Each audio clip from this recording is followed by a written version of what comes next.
Ladies and gentlemen, welcome back to another broadcast of the Weekly with me, Neff. Please subscribe to the channel and share this video with a couple of friends. We definitely appreciate it. We're trying to reach 500 subscriptions, and every subscription and share helps us out a bunch. Thank you very much. News regarding Star Wars' Skeleton Crew, and it's not good news. I've heard mixed things about this show.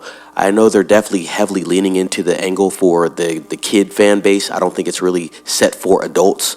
Obviously, it looks like most of the cast members are young children or maybe early stage teenagers, but it looks like this show is not actually being watched. Like I said, I've heard good and bad things. I'd say mostly good, but no one cares to even watch this show.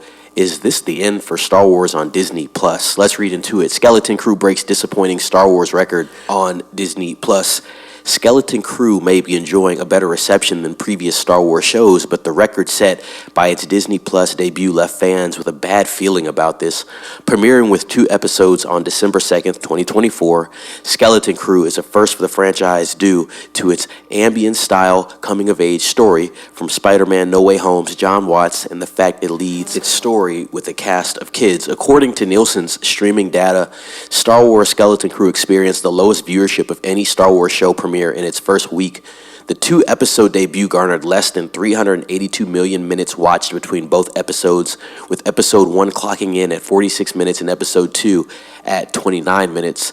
That's the lowest for any Star Wars show to date and roughly 20% less than The Acolyte, which was famously canceled by Star Wars fans. As a result, Skeleton Crew's debut didn't make it into Disney's top 10 originals, which is the first time for a Star Wars series. The following is a breakdown of minutes watched for the premieres of previous Star Wars Plus shows. First, obviously, is Mandalorian Season 2. No surprise there, 1 billion minutes watched. The Book of Boba Fett, which I heard nothing but negative things about, 389 million minutes watched. Obi-Wan Kenobi, 1 billion minutes watched. That's 2 episodes. Andor, 624 million minutes watched. That was 3 episodes. The Mandalorian Season 3, 823 million minutes. Ahsoka, 829 million minutes, 2 episodes. The Acolyte, 488 million minutes, 2 episodes. Maybe they're just specifically looking at debut. Here they say like there's a breakdown. So for a couple, they don't have a breakdown of how many episodes, but as you saw when I was reading through, I should say as you heard, I state 2 episodes after giving you the numbers for a specific series. Obi-Wan Kenobi was one of those 2 episodes. Andor, 3 episodes. I believe Andor had a 3-episode premiere, but it looks like maybe they're just looking at premiere numbers. Overall, it's not looking good for Skeleton Crew, but let's continue. Since Skeleton Crew received mostly promising reviews, the question is why the premiere stalled at the start. Apart from being notably different from previous Star Wars Plus Disney shows, one reason is likely Skeleton Crew's lack of known characters.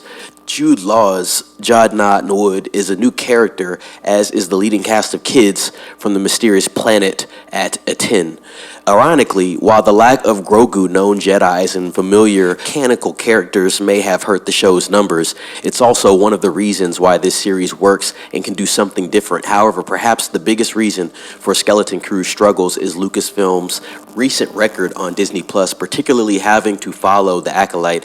Apart from the first 2 seasons of The Mandalorian and Andor, Star Wars streaming shows have primarily been disappointing, with highly anticipated The Acolyte missing the mark earlier in 2024.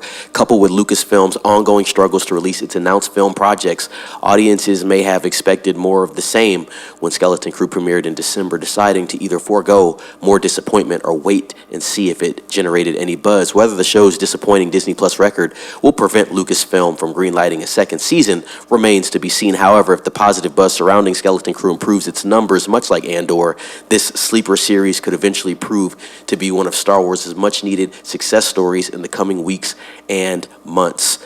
8 episodes of Skeleton Crew, I believe. Episode 8 of Skeleton Crew airs on Tuesday, January 14th, and I believe that will wrap up the series. You know, if I'm wrong, let me know in the comments. But ladies and gentlemen, what do you think about this? A show that seems to be decent, like I said. Obviously, no real notable characters. You're actually adding new characters in a slightly different angle because now you have a Star Wars show that's actually led by a cast of kids. So that's a different look as well. I think there's a lot of reasons that people don't really care to watch it. And I actually think out of everything that was stated, I think the main reason people aren't actually feeling the need to watch this is because there is no characters that anybody recognizes. I think that's simply what it is. Even with Andor, you have that character from Rogue One. He's recognizable. Skeleton Crew, you've never had Jude Law's character. You've never had this cast of children as well. So it's completely a new thing. So it might be one of those slow burn shows where maybe the numbers do pick up. People see that the show is good, and then you do get a second season. And then with that, people will be more familiar with the characters that you have seen on screen. It's just something new. So I think that's why you're seeing a lag in viewership there. But yeah, I want to know what everybody else thinks about this. If you're watching Skeleton Crew, please let me know down in the comments what you think about it. I'd like to hear from real people that are watching these shows in real time. With that being said, please like this video, subscribe to the channel if you haven't, ring the bell for notifications, share this video with a couple of friends and colleagues and let them know to subscribe and ring the bell as well. And we definitely appreciate all your guys' support. So ladies and gentlemen, with all that being said, it's Neff signing off. Be safe.